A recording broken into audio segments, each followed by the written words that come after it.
Hello and welcome to the Inside Social Work podcast, a podcast that aims to inspire, engage and connect social workers with other social workers and allied health professionals doing interesting and amazing things across the world. I'm your host, Marie Vakakis. Thank you for listening and I hope you enjoyed today's podcast episode.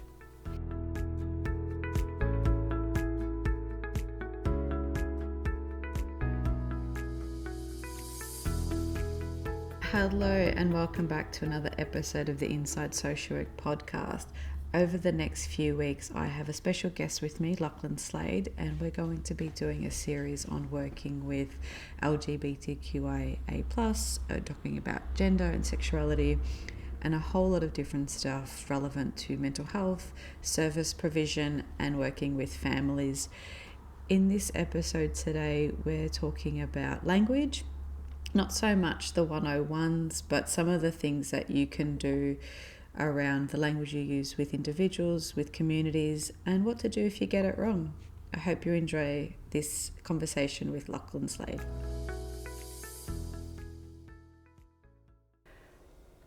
Welcome back to another episode of the Inside Social Work podcast. I'm here with long-term podcast fan absolutely and return guest Lachlan Slade.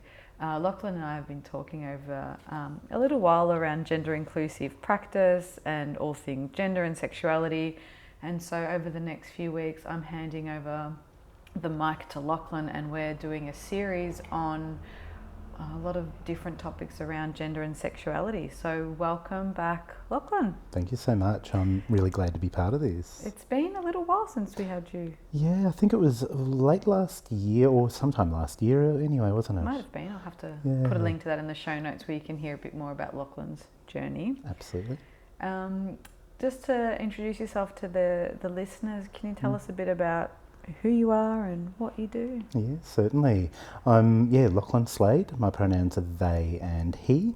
I own and operate, I suppose, Slade Consulting, which is my private practice mental health social work education consulting business. Operate that from my home on Yorta country up near Kannygoopna or Shepparton. And I've been running that for coming up to 18 months or so now. Have been working in the mental health social work space for around about 12 years now, in a bunch of different spaces with LGBTIQA+ and trauma work. And you're an accredited mental health social worker? Yeah, certainly am. You run group supervision? Certainly do, absolutely. And a whole bunch of other stuff which we'll let listeners know of at the end. Yeah. We started off planning our kind of series over the next few weeks with wanting to maybe talk a bit about language. So can you let listeners know when it comes to LGBTQIA+ language and acronyms? Yeah, what's a bit of the 101s? Absolutely. I think the first thing that I'll always talk to about people is that it's not necessarily about getting it 100% right or trying to get the letters in that exact order or anything like that. That I think it's normal and expected to go LGQRG plus and that sort of thing, that's completely okay.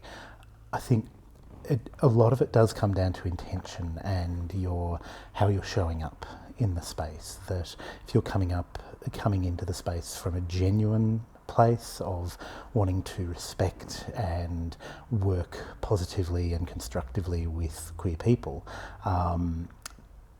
the language that you use will usually flow from that, but we'll get into some of the nuances of that, of course. So certainly spoke about the acronym there, that generally we talk about it being LGBTIQA+, and there's a bunch of different reasons why it's in that order, but I think the plus at the end is to recognise the fact that within that acronym, lesbian, gay, bisexual, transgender, intersex, queer and asexual, that covers quite a lot of ground in terms of sex, gender and sexuality, but not everything. for me, I will very often use the term queer interchangeably with LGBTIQA+. That's particularly historically a very political sort of space because I think, for most people who are millennials plus, they'll recognise that, the word queer has usually very negative connotations, at least how it has been, and it's a term that's been very much reclaimed by LGBTIQA plus communities, but not for everybody. There's still a lot of LGBTIQA plus people, usually people who are older or in rural communities, who prefer not to use the term queer. But for a lot of people, they will say they are queer, and for them that identifies the fact that their sexuality, their gender isn't necessarily something that can be so boiled down to just who they're attracted to, just their gender, that it's about a bit more than that. And for myself, I'll use genderqueer to describe myself because that describes me a little bit more than, say, NB or non-binary would, for example. Yeah. There's a lot there for people. Yes. If they do want to know more about what each of those different words mean, where can they go? Or is there, can we explain a little bit around even gender and sexuality and the difference? And yes, you hear words like we've been talking a bit before recording around all different things around internalised homophobia and transphobia, and we'll talk about that in other episodes, but even what some of those words mean. Yes, absolutely. So there's quite a few different resources out there. Victorian Government has some great resources. My website has some resources as well, which is sladeconsulting.services. And there's, I suppose, a lot of different fact sheets on, what all these words mean. But I think to unpack a few of these terms, I think we're looking at three distinct areas of a person and their being. Those areas are sexuality, gender and sex. To unpack that a little bit, I think sexuality is something that we are much more familiar with, and I won't go into great detail about that because most of us know that we know that generally a lesbian is a woman who's attracted to women or femininity, and a gay person is usually a man who is attracted to other men or masculinity. But the term gay can be used by women as well. Bisexual and pansexual is another mostly synonymous word for bisexual, is people who are attracted to people not because of their gender or their sex, but because of their humanness. And that's, I suppose, what we look at when we talk about sexuality. And asexuality is certainly another element of that, where there's some level of not being attracted sexually or romantically to people at all, but sometimes there'll be, an attraction under certain circumstances when you get to really know somebody, for example. In terms of gender, to unpack that, I suppose we're very used to looking at gender in a very binary sort of way, that we've all been raised to think of gender as male and female, and that there's a whole host of different stereotypes and different role expectations that we have within gender, that boys must play with cars and girls must play with dolls and these sorts of things. And these gendered expectations, and that our gendered expectations are congruent to our sex, and to get, I suppose, anatomically graphic, that somebody born with a penis must play with cars, for example, and they'll be called a boy. These are taught at a very young age, and we've all seen gender reveal parties and possibly held one or gone to one, and it's we have a lot of our culture, I suppose, speaking from a Western culture perspective, we have many rituals around that as well. So for trans people, quite often, male to female, female to male, or assigned female at birth and assigned male at birth people, they will be born into one gender, one body, and as they grow up, sometimes through puberty, sometimes, from the moment they're born, they will recognise that when I look down, when I'm put into these roles, that feels completely wrong to me. And being transgender means that you're transitioning to, quite often, but not exclusively, to another binary gender. So you're assigned female, you're transitioning to be seen, heard, experienced as a male. And of course there's a lot of non-binary people, genderqueer people like myself, who recognise that gender is a construct, and we know that, particularly for women, if there is such a thing as female privilege, this is possibly it, that for a lot of cisgender females, they will be able to express their gender in more, in a broader way than cisgender men, for example. Is that in terms of, like, say, fashion? Like, yes. I could more easily wear, or I am wearing pants. Yes. But it might not seem as comfortable for yourself to wear a skirt. Correct. I could have long hair or short hair or be sporty. That's it. And it might not necessarily mean someone questions my gender or my sexuality sometimes. Yes. Perhaps if you look a certain way, Exactly. it might mean that someone stereotypically thinks, oh, they might be gay. Yes. Is that what you're talking about, around has that privilege to play with maybe fashion? Absolutely, yes. That, women are able to wear pants, men are not so able to wear a skirt without their gender, their sexuality being questioned. Yeah, definitely. Well, and that's interesting because it's only in some settings too, right? Yes. Like, yeah. I've never been to a formal occasion where a bride is wearing a pantsuit, or instead of a ball gown, it's a suit. Like, there is still expectations of femininity. Definitely.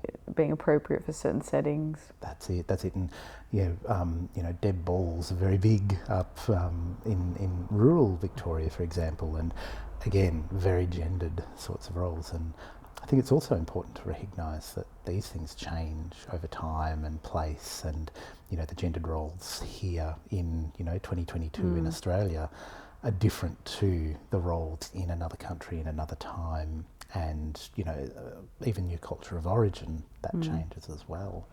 We'll talk about this in another episode around representation, but as you're saying that, have you seen the TV show Sex Education? No, I haven't actually. What? We should stop this right now.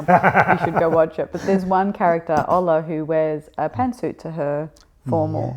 She does explore her sexuality throughout the seasons, but I think if I had seen something like that as a teen, it would have given me an option. Like, I was maybe more of a tomboy, and I hated that my school uniform didn't have a pants option. Yes. And that's very limiting in terms of, well, you can't play soccer or football. Like, if you've got a pleated skirt, absolutely, there's an expectations of what you do at recess and lunch. Yes, absolutely.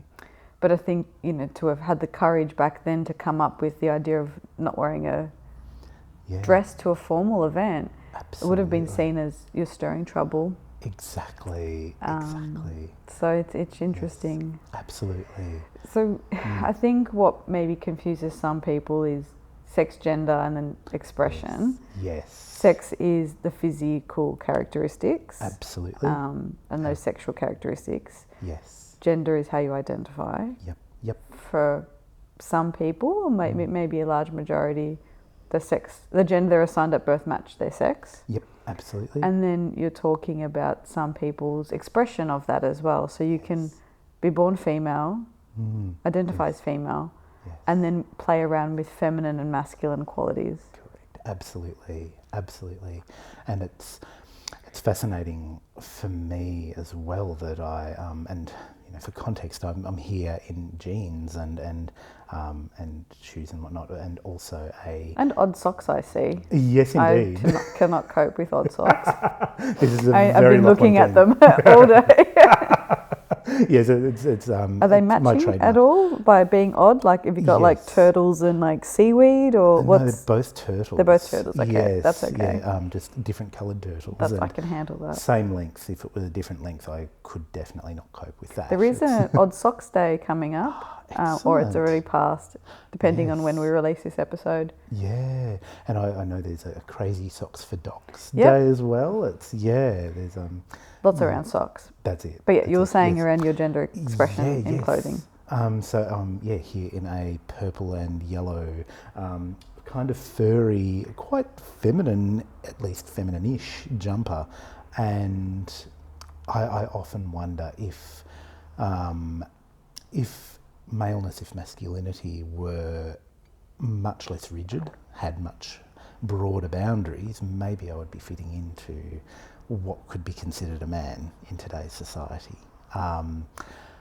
And look, there's many existential questions and wormholes I could go down on that, but we'll save that for another podcast. But for me, being in this space, being in this culture, being in this time, genderqueer is where I'm at. But I think that's sometimes a good example. And we were talking about that off air around, like I say off air, like it's a really professional kind of radio show, prior to recording, that because we have such binary terms, we've needed to come up with new ones. And we were using the example in different cultures around mental ill health, mental illness or disability. There are some words that don't exist in other languages because they're socially constructed concepts. Yes.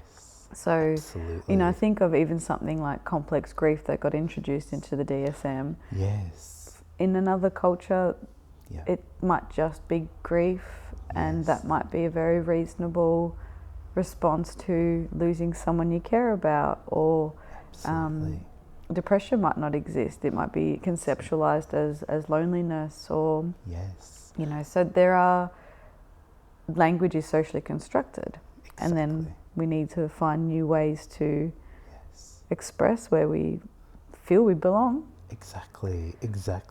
And language evolves over time, and you're right that, and even in the gender, sexuality and sex space, there are countless cultures across the world that time in memoriam, and a number of First Nations cultures around the continent we call Australia now, have space for what we would consider now trans or gender diverse people. Up on Yolngu country, around Arnhem Land, there's a very specific space for sister girls and brother boys, which are trans people through Western eyes at least. In India, there's the Hydra, who are non-binary people, and there's these are words that have existed for centuries, sometimes millennia. Western society's only just coming to the party on this, and there's a number of things that have instilled that, including patriarchy and colonialism that have, put that in place.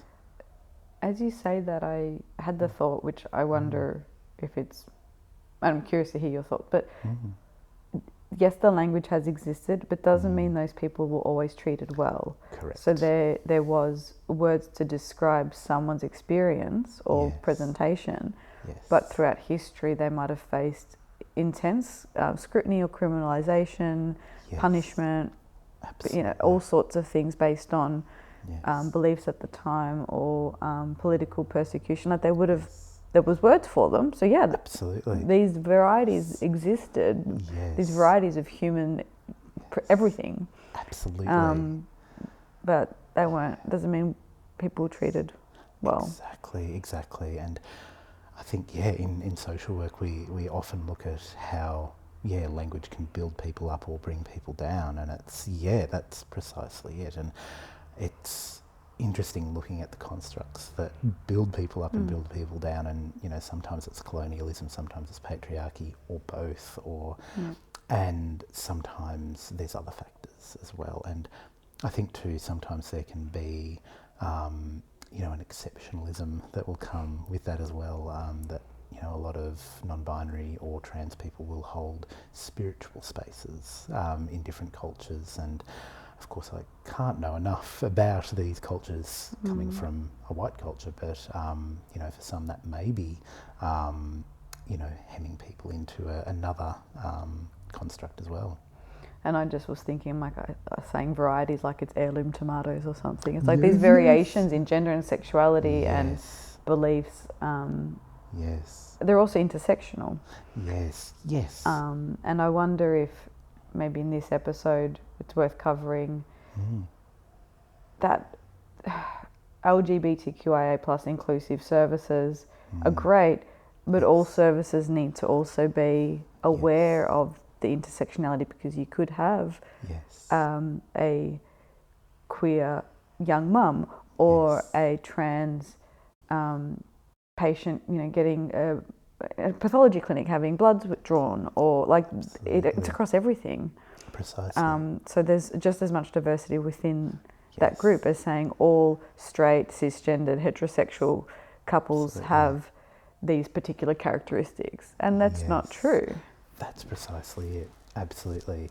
And I think it's one thing that, particularly in queer spaces, we've seen a lot of work done by, particularly cisgender gay men in history. And look, in many ways, we're forever indebted for the strides they've made to be more inclusive of queerness, but that sometimes restricts how queerness is seen in society. That, it's not just the gay white man that we're looking at here, and recognising that queerness exists in humanity, not just within a certain culture or age or whatever else. I was thinking, as you were talking about that, of an old episode of Will and Grace where one of the characters, sort of not one of the main characters, comes out as gay, and then they were trying to teach him how to be gay and how to like dress gay and work out gay, and he's like, but what's that got to do with who I'm attracted to? Like, like, I don't care about these things. I don't want to worry about interior design, whatever the stereotypes were in the years that show was kind of released. Is like, I just like men. I don't want to change anything about myself. Absolutely. And how that can also be stifling. And yes, absolutely. And again, it's that conceptualisation of sexuality over time as well, isn't it? That the 90s, the 2000s, and I was saying before that, in the 2000s, I was convinced that I was gay because I'm very feminine and I'm apparently a man. And I, of course, realised that having an attraction to men was a vital ingredient, and I don't have that. But it's how we conceive of these things that, really it changes over time, and we've seen rapid change in this space over the last few decades, which is interesting, because when we talk about language, we have to think about these conceptualizations, because how you dress, what you wear doesn't necessarily change your gender or your sexuality, or vice versa. And I remember working with a young trans boy in the early stages where they hadn't quite figured out how to physically dress, and they did want to play with more feminine clothes because they actually had quite a fun and quirky fashion sense, but they felt that they couldn't do that until the HRT had an impact, and then they took testosterone. So they looked more masculine, then they could wear the floral coloured shirts because then no one would think they were a girl. Absolutely. But before they were able to make some of those hormonal transitions, if they wore the floral shirts, they got misgendered and called a girl. So there was this interesting conversation we had over a number of sessions around what the labels mean and what's gender expression, and then what you would do behind closed doors versus the trauma, or those small micro traumas that come from being constantly misgendered but wanting to explore fashion. Yes. And that's quite difficult. Absolutely. And we'll probably cover a bit of this in a future episode. I think the damage that misgendering and that sort of thing, particularly when it's from that hostile space, when it's consistent and constant, can tap into things like gender dysphoria, which can be a very distressing experience for a lot of trans people, why we often talk about language in LGBTIQA plus spaces to get it right. We've talked a lot about language, and we didn't go into the kind of too much of the 101s because there are a lot of resources people can look up. Yes. I think Rainbow Network has some stuff, Switchboard, like there are heaps of websites that will tell you what each one of those terms mean. Correct. What I thought we could also talk about is just the importance of language and when we get it wrong as mental health services or practitioners. And this came out of a conversation we had with a parent actually in one of our Lachlan and I ran a joint parenting workshop for the parents of trans kids mostly, and using one of the parents called us out in a really helpful way of when you say the unsupportive parent. Yes. So we were talking about parents bringing a child into a counselling service for various sort of support, and then that child talking about being trans, and one parent being like, "Yep, cool, we'll get on with this," and the other saying, "Yeah, but."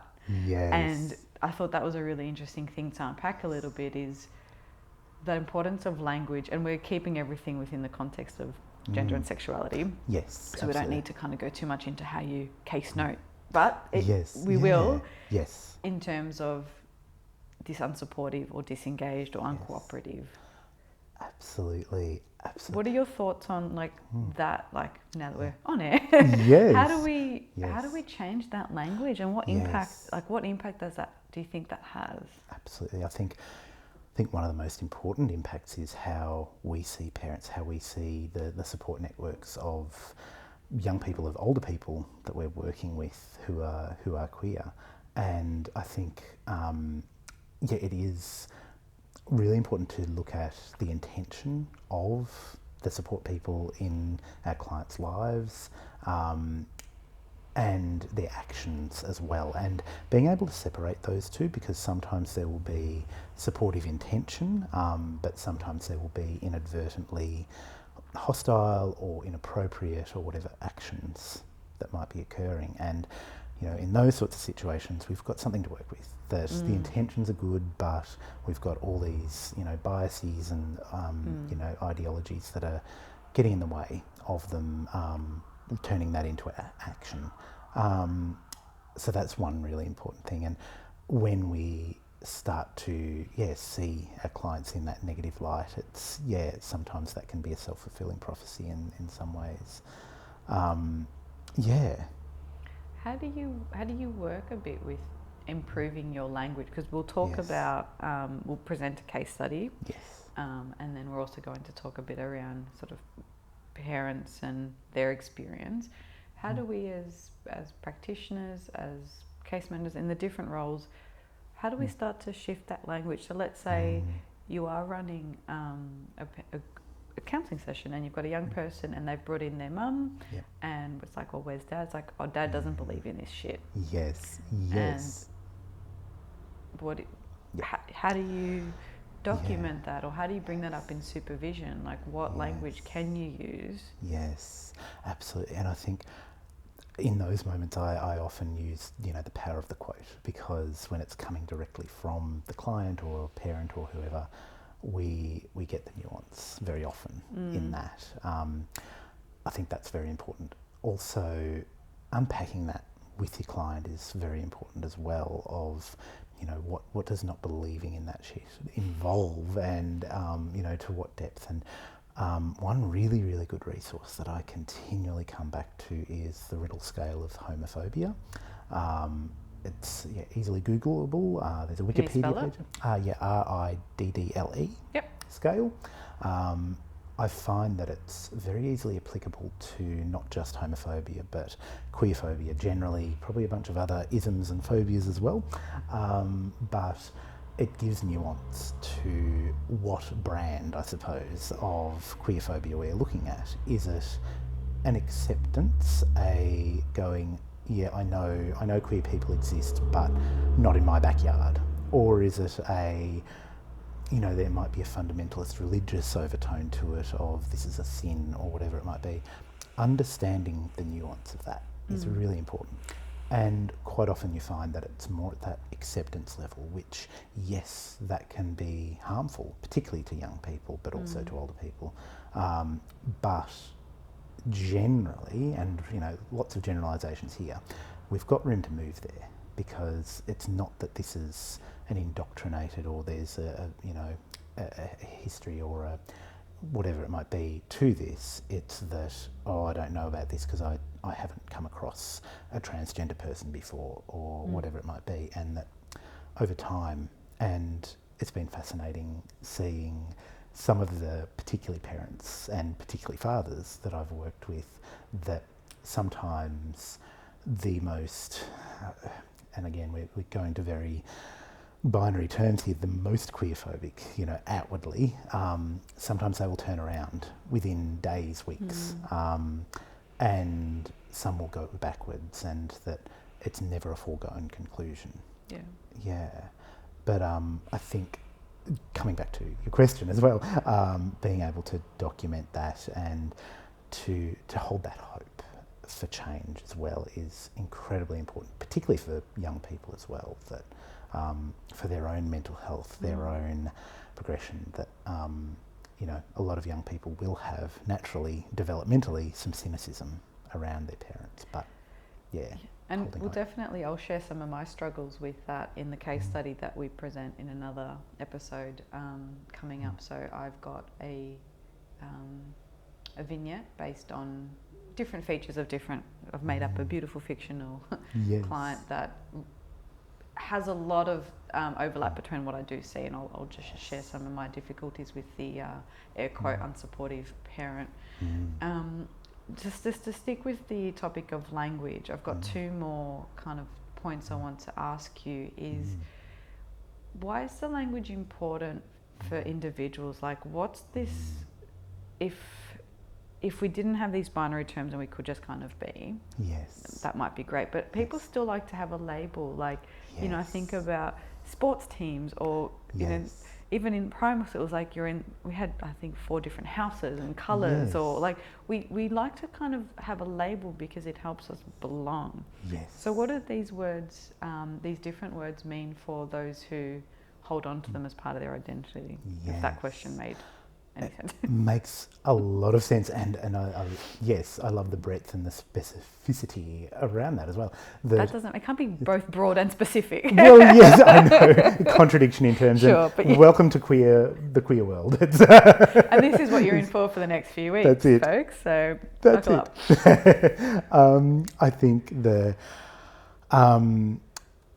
now I've got to come back to the question. Sorry. The broad specific one. Yes. It's around language and belonging. That's right, yes. So yes, and particularly for adolescent development and working with that age, which is where we do tend to see so much of gender and sexuality coming out, pun intended, that belonging is very important, particularly at that age. But at the ripe old age of 30-something, that's very true for me as well, and I think it's true for everybody.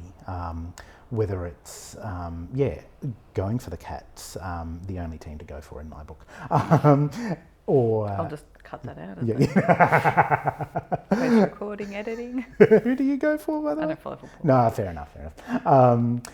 The town you live in and that sort of thing.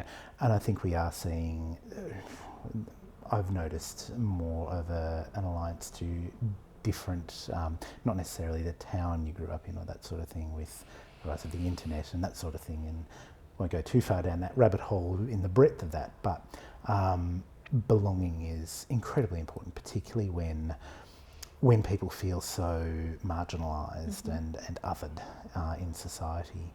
Having that community, whatever that might look like, is really important. And at the same time, I think, we've certainly seen, as we were talking before about the stereotypes of that Will and Grace example, that we certainly see that, gay men, for example, it used to be that you had to, wear leather chaps and the whole stereotype to be seen as gay, but now we're seeing every possible expression of gayness, and so it should be that, the way you express yourself shouldn't equal your sexuality, but sometimes it does. And making room and space for both of those things to be true is really important in this space. And I think what we forget is we all change and evolve anyway. Our fashion changes, different life stages change. Yes. I certainly don't wear what I wore 15 years ago. So exactly. If someone identifies now with a really, what might be seen as a stereotypical kind of way of expressing their sexuality, absolutely, that's fine. Yes. If they choose to continue to, and I really hate comments when people are like, oh, they didn't look gay. It's like, how can you? Yes. There's no. I know what. Yes. I kind of know what they mean based on these Yes. stereotypes, but absolutely. you can't tell someone's sexuality just by looking at them. Yes. And I think there's also, within communities, sometimes there can be some lateral violence around that of you're not gay enough, you're not queer enough, and that sort of thing, and I know that will often come from a space of, there's a lot of contention around the word passing, particularly in trans spaces, that can be a highly contentious word because passing can be so fraught and so subjective to each person and distressing as well, particularly if you don't pass. But it can also come with privilege. Yes, I was correct. listening to an interview of a trans man who was saying he has the privilege of passing as male, and he found that actually came with privilege. So he became a white male. Yes. And so that elevated his privilege in a way. Yes. Because he could socially pass. Yes. Like no one doubted that, and so he found that really difficult when talking with other trans folk that he worked with. Of their experience wasn't the same, especially if they socially didn't pass, which again is that contentious word. They might have been on the receiving end of more hostility or anger or violence or discrimination. Yes. And he was saying in his reflections he went upper class of or upper privilege. Social status. So that was a really interesting reflection. He was grappling with people sort of saying, well, you don't have the same experience as me because you can pass and you've had the top surgery and the testosterone, and no one doubts that of you. You've grown in stature. You've got a physical presence that's quite masculine. Yes. And at the same time, there's definitely that privilege. And I would imagine for this, hypothetical trans man, he may, when he goes to the pool, for example, go, there is no way I'm taking my shirt off because my top surgery scars will show. Yeah. When I go to the doctor, depending on, what level of medical transition he's gone through, there'll be tension or anxiety around that.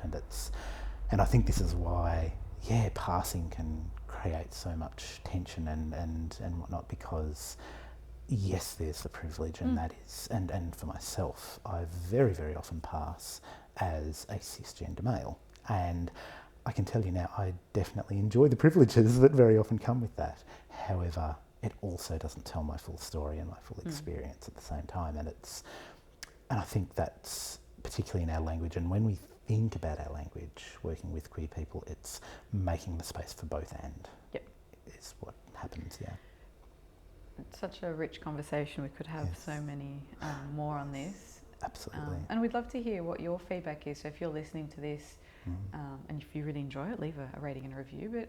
But send us a message. You can reach Lachlan. We'll put his details in the show notes. You've got mine as well. The last thing I want to ask, and this one's probably a really nice way to wrap up, is what do you do if you get it wrong? Yes. What if you misgender someone, or you get the acronyms wrong, or you let it slip? Like, I was telling a young client who was in late primary school, they were talking about asexuality. I'm like, well, it's not unusual at your age that you would feel no sexual things for anyone. They're like, Absolutely. are you telling me I'm too young to feel this? Like, Yes. no. Yes, exactly. Maybe, I'm not sure, Yes. but okay. Like, what happens Absolutely. if you get it wrong? Absolutely. What do you do? Yes. First of all, expect to get it wrong. Ah. I think is the first thing. No. I often get it wrong, and I put myself out there as an LGBTIQA plus specialist, which is, often a loaded term, but we all get it wrong because we're human, because of the constructs that we live in.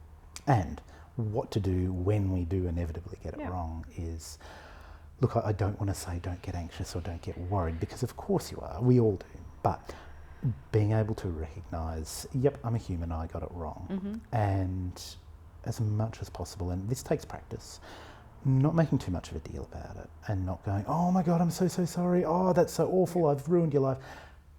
Dial it down a few notches, and the simple apology of, oops, yep, I just misgendered you, I'm sorry about that. And that can be really instant, right? So it can be like, what would she like? Oh, sorry, they like. And that, from my experience working with individuals who identify as non-binary or trans, that you've recognised that that's enough for them, that you've corrected.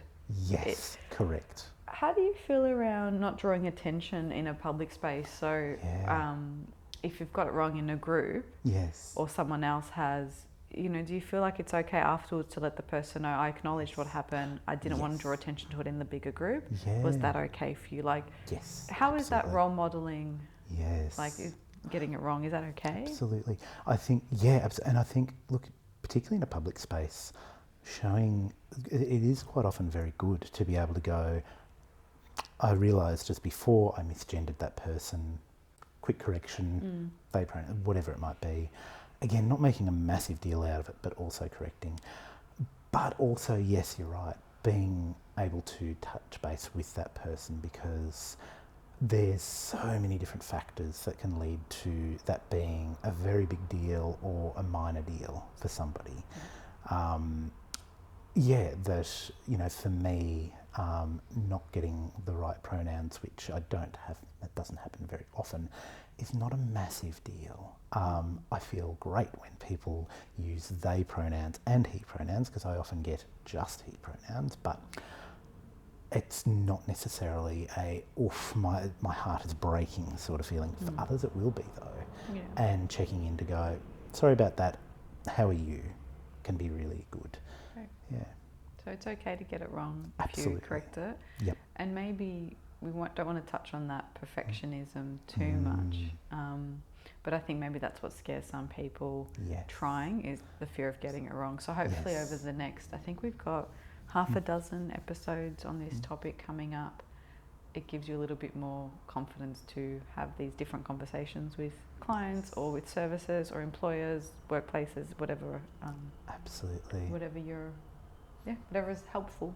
Absolutely. One quick thing I'll add on that as well, a workshop I did on implicit bias and ambient trauma recently was that for me, I find I'm lucky that I'm fairly articulate, and I'm able to adjust my language much quicker than the average person, I suppose. And that's a strength of mine, and I'm lucky in this space that I can adjust that quickly. That's not the same for everyone, so it's recognising your strengths. What can you do to show that you're getting it right in an area that is natural and easier for you, and then building on the rest from there. We have a whole episode on that coming up as well. Absolutely. Thanks so much for this, Lachlan, our first of many episodes on this topic. Absolutely. I hope you enjoyed this conversation with Lachlan. If you're interested in doing some group supervision with Lachlan, there'll be a link in the show notes, and there'll also be a few things coming up over the next few weeks relevant to different training programs and consultation availability, all that kind of fun stuff. If you like what you heard, feel free to share a rating or review. It'd be really great to hear what you're liking about the podcast and what other collaborations you'd like to see. Thank you. Thank you for listening. I hope you enjoyed today's podcast episode. The Inside Social Work podcast would like to acknowledge the traditional owners of the land on which we record this podcast today and pay our respects to elders past, present and emerging. Thank you for listening. If you would like to support the podcast, you could leave a rating or a review on iTunes or wherever it is you get your podcast, and feel free to join the Facebook group. It'd be great to hear from you. Have a lovely day. Bye.